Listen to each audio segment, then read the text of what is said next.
Hi friends, நாங்கள் இப்போ சத்தான கூழ் கிண்டலான்னு கருப்பு கவுனி அரிசி, பார்லி அரிசி, காணம், பாசிப்பருப்பு எல்லாம் வறுத்து எடுத்து அரைச்சி பொடி பண்ணி வச்சுருக்கோம். வெள்ளைப்பூடை நல்லா வறுத்தாச்சு.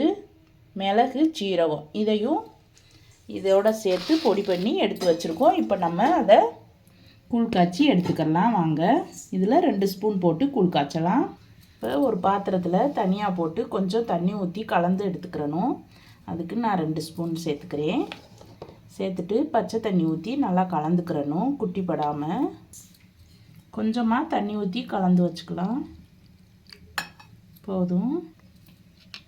இந்த மாதிரி கெட்டியாகவே கலந்து வச்சுக்கலாம். கலந்துக்கிட்டு இருக்கும்போதே நல்ல மணமாக இருக்குது. இப்போ நம்ம சுடு தண்ணி அடுப்பில் வச்சுருக்கோம். அதில் கொஞ்சம் எடுத்து வச்சுட்டு இதை சேர்த்துக்கிறணும். தண்ணியை எடுத்து வச்சுக்கலாம்.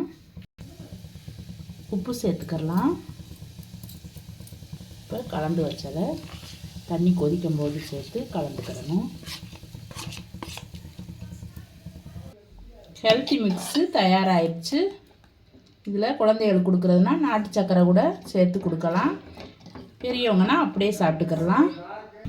சூப்பராக ஹெல்த்தி மிக்ஸு தயாராகிடுச்சு. வீடியோ பிடிச்சிருந்தா லைக் பண்ணுங்கள். அதுக்கு நாங்கள் மாங்காய் ஊறுகாய் எடுத்து வச்சுருக்கோம். பாய்.